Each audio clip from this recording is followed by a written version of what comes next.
I probably should have given a better title to my talk. I usually give long 19th century introductions, 15, 16 sentences, that all in one title.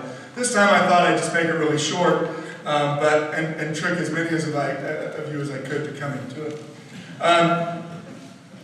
We start off with the characters of the Book of Mormon.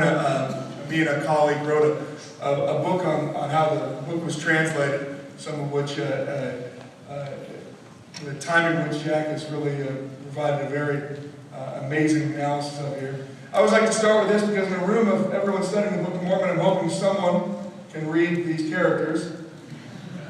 There's some that are repeating. You could probably get upside down birthday cake here, upside down birthday cake. Lots of upside down birthday cakes. So I'm thinking, and it came to pass, right? And we've got backwards fish head, a couple of another backwards fish head. That's probably then Laman and Lemuel sinned again. I don't know what it is. The point being that Joseph, in that short time period that Jack has just illustrated, has to take these characters from this unintelligible script to the manuscript. And as he illustrated, this is a very short amount of time, but it's not the end of the story. We often think that this is the end. At this point, Joseph should be doing very well. But in order to get the book printed, Joseph's going to have to go through several more experiences that we're going to talk about. As Jack already demonstrated, they secured the copyright to the Book of Mormon, but they still have yet to find someone who is willing to publish the book.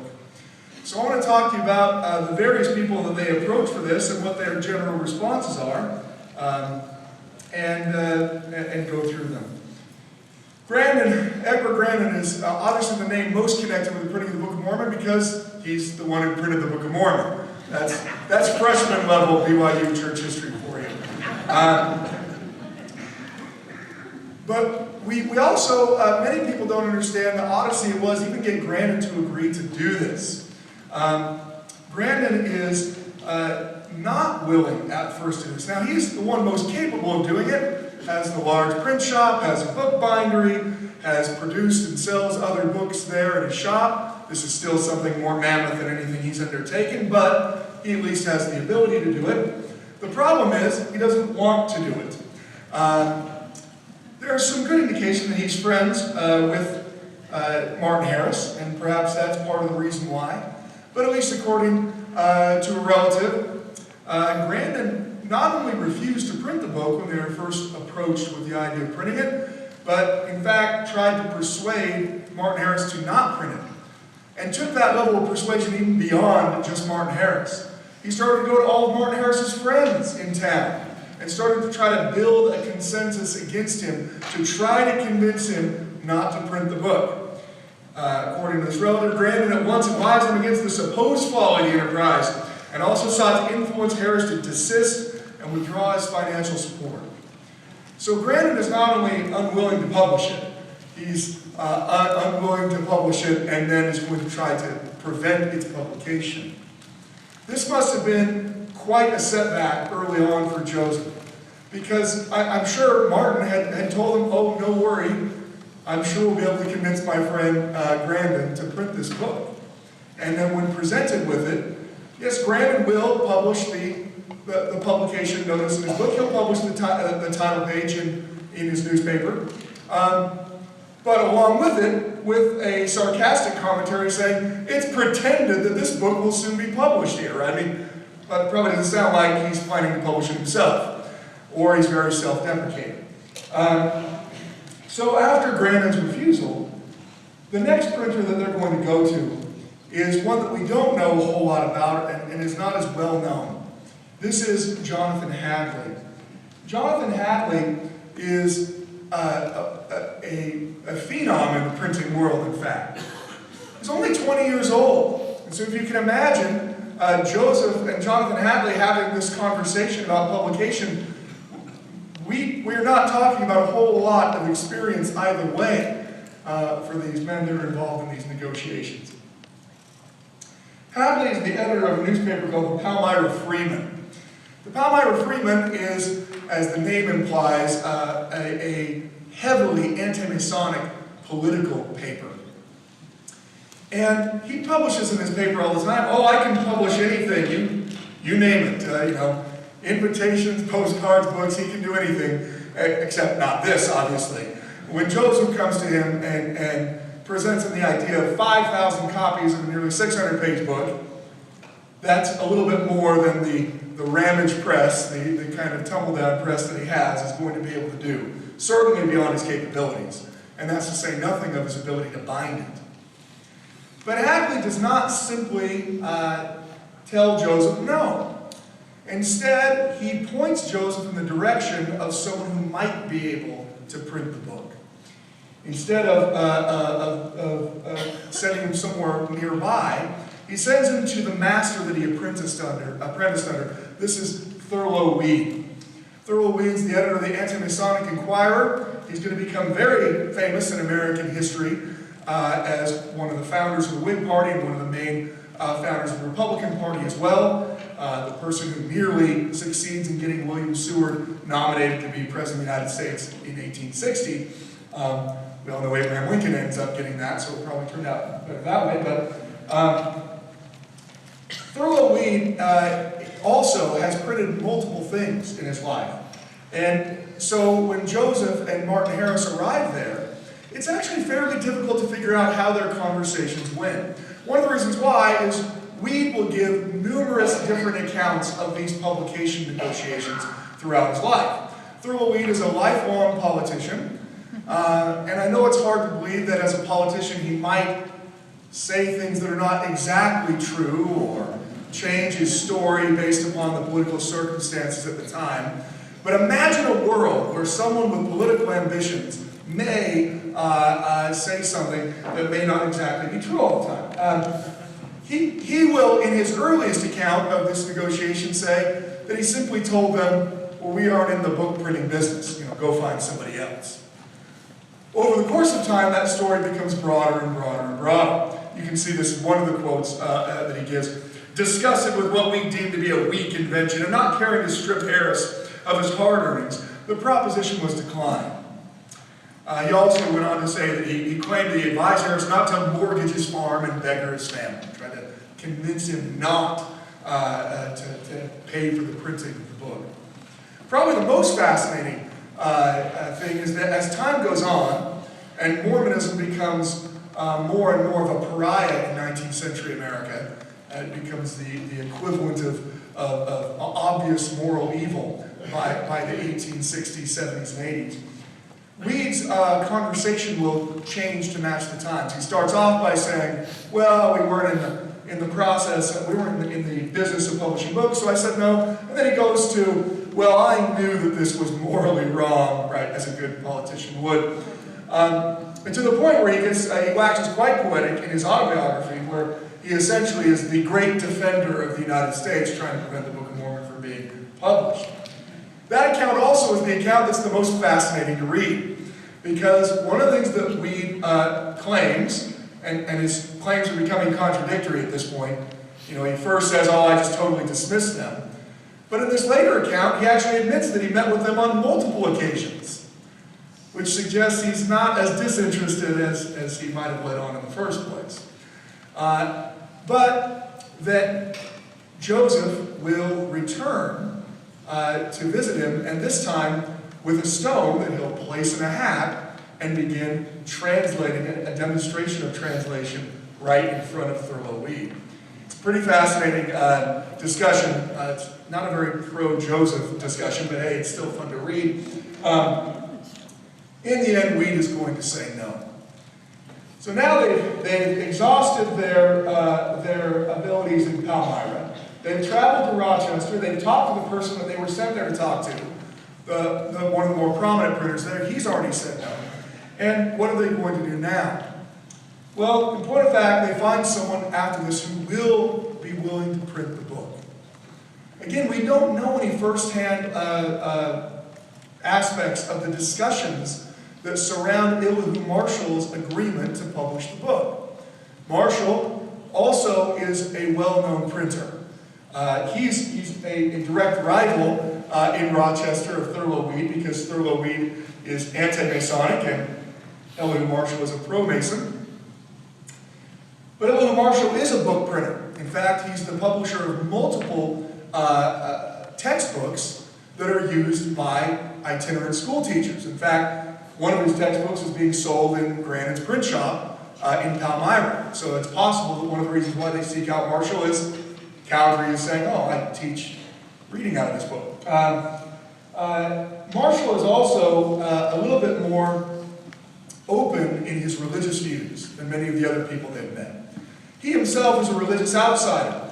He was already an outsider because he was a Quaker, and then becomes even more of an outsider because he starts following the teachings of Elias Hicks in the Quaker movement. So he becomes an ostracized Hicksite Quaker, and publishes pretty widely arguments that people should tolerate people's religion, that there should be a freedom of worship, and that people shouldn't be persecuted or treated poorly simply because they believe something differently. If Joseph knew about that, I imagine that Elihu Marshall's sentiments would have been welcome. In any case, Marshall agrees to print the book. We don't know for how much, we don't know how that negotiation went, but we know that he agreed to print the book. Now they return back to Palmyra. They always wanted to print the book in Palmyra, in part because they always wanted to keep the text close to them. As you might imagine, for some crazy reason, they're worried that people might try to steal pages of the book. So they want to be able to maintain as close a control of the pages as they possibly can. If they publish the book in Rochester, this is something they anticipate taking as long as up to a year for publication. They don't live in Rochester. They would have to get room and board the entire time that they're there. It's another major cost, and much harder for them to control the text. So they want to publish it in Palmyra. They come back to Grandin and they say, look, essentially this is going to be published whether you like it or not. We're going to publish this with you or without you. And Grandin, at this point, whatever his altruistic motives were before of not printing the book, he seems to have found his capitalist instincts and agrees to print the book. By our calculations, he appears to agree to print it for well over what people generally made in print runs. So he probably is doing pretty well. Again, with friends like this, you don't need enemies, right? He's such a good friend to Harris that he doesn't want to take his farm away from him, but if you're going to make me do it anyway, then I guess I will. The result of this final agreement to print the book also has repercussions inside of Palmyra itself. And they primarily come in the form of Jonathan Hadley's reaction, if you remember, we go back here. They'd gone to Hadley probably for various reasons. Hadley said he could print anything, he just couldn't. Hadley was a vocal political opponent of the Wayne Sentinel and of Egbert Grandin. Again, Hadley's an anti-Mason, Grandin's paper is pro-Masonic, so they are not friends. In addition to the fact that they are against one another politically, they're also economic rivals. They're the only two papers, at least at the time, that were printing in Palmyra, and then the Reflector is going to come along as well. So they're economic rivals, they're political rivals, and that's probably the reason why Hadley sent them to Thurlow Weed in the first place. Look, I can't, what have I done here? I can't help you, but the master I apprenticed under could, Thurlow Weed. When Hadley finds out that it's not his friend and mentor, Thurlow Weed, who's going to be getting the $3,000 payday for printing this book, but in fact it's his crosstown rival, he is irate to say the least. When he realizes the book is going to be printed by Grandin, Hadley decides that he's going to take the book to task in his paper. And I'm so very glad that he did. The best part about what Jonathan Hadley has to write is that he gives us the earliest account of translation that actually exists. The earliest account of taking the characters to scholars in the East. In fact, he might even be alluding to the earliest account of the first vision. The best part about the earliest anti-Mormon stuff is that they don't know that Mormonism is going to do anything. And if you think about it, Mormonism is already kind of crazy, right? I mean, if any of us were walking out of this hall today and someone walked up to you and said, hey, I just saw an angel, your response would be, I don't think so, right? And we're Mormons. We believe in the literal ministry of angels, and our first response to someone telling us they saw an angel is, I don't think so, how much money do you need, right? I think Hadley thinks the same thing. These earliest antagonistic articles about the church, they don't feel like they have to embellish or attack the story. The story itself is crazy. He says an angel appeared to him, folks. That's the end. You don't need more than that. It's only later anti-Mormonism, when the realization comes that people are being converted by this, that there needs to become greater personal attacks, that there needs to become alternative origin theories of the Book of Mormon, that there needs to be attacks upon the text itself because it's converting people. So let's see what Hadley has to say, just to give you at least some kind of dessert for listening. You can see there he's got under the title, The Golden Bible.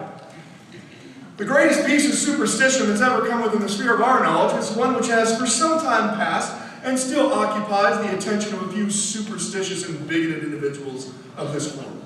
Now, bigoted in the 19th century meant stupid, uneducated. I mean, it means that now, but it only meant that then. It generally is known and spoken of as the Golden Bible. Its proselytes give the following account of it. In the fall of 1827, a person by the name of Joseph Smith of Manchester, Ontario County, reported that he'd been visited in a dream by the Spirit of the Almighty. Like I said, this could potentially be him conflating the Moroni visit and the visit of God. In fact, in the 19th century parlance, Christian parlance, the Spirit of the Almighty is never a reference to an angel. Remember, it's Mormons who believe that angels are spirits. Christians don't. We're Christians, but not that kind. And informed that in a certain hill in that town was deposited this golden Bible containing the ancient record of divine nature and origin. And having been thrice thus visited, and at this point Hadley decides he's going to interject to make you know that he doesn't really believe this story. After having thrice been visited, as he states, he proceeded to the spot. So he's worried at this point, you might think that he believes this. The Bible was found together with a huge pair of spectacles. He had been directed, however, not to let any mortal being see them under no less penalty than instant death. That terminology of spectacles, again, is exactly what Joseph Smith is calling the seer stones in the earliest sources. They were therefore nicely wrapped up and excluded from the vulgar gaze of poor wicked mortals. It is said that the leaves of the Bible were plates of gold, about 8 inches long, 6 wide, and 1/8 of an inch thick, on which were engraved characters or hieroglyphics. There are lots of people who give dimensions of the plates. The only person who gives those dimensions of the plates is Joseph Smith in the Wentworth letter. By placing the spectacles in a hat and looking into it, Smith could, he said so at least, couldn't really, but he said so at least, interpret these characters. The account of this discovery was circulated, and the subject was almost invariably treated as it should have been, with contempt. A few, however, believed the golden story, and among them was Martin Harris, an honest and industrious farmer of this town. Even in an article that's attempting to attack the whole idea, Hadley's going to concede, okay, well, Martin Harris is an honest person. Apparently accepted just in this. He goes on to talk about how he takes these characters to the east. That he went in search of someone besides the interpreter who was learned enough to English them, but all to whom he applied were not learned enough, right? Including Professor Mitchell. He references Mitchell, our first reference to Mitchell. Having not been in possession of sufficient knowledge to give satisfaction, Harris returned and set Smith to work interpreting the Bible. He has at length performed the task, and the work is soon to be set to press in this village. Its language and doctrines are said to be superior to those of the Book of Life. And then probably my favorite thing that I'll leave you on here. Now it appears not a little strange that there should have been deposited in this Western world, and in the secluded town of Manchester too, a record of this description, and still more so that a person like this Smith, very illiterate, should have been gifted by inspiration to find and interpret. The Book of Mormon, in August of 1829, which is when this article is published, has not yet been printed. In fact, it hasn't yet been typeset. In the absence of a book, Hadley is able to claim there's no possible way Joseph Smith produced anything similar to the Bible. I know Joseph Smith. There's no possible way he did that. Which is why this argument's going to be dropped eventually. The odyssey to get the book printed was an arduous one that required faith, one that required Martin Harris to accept the divine revelation from God that commanded him to give up everything he had, alienate his family, one that required Joseph to continually look forward in faith that somehow God would bring the book forward. I am grateful that Joseph Smith and Martin Harris and others were persistent in their efforts to get the Book of Mormon printed, so that this book stands as a testament of Jesus Christ and a testament of the restored gospel.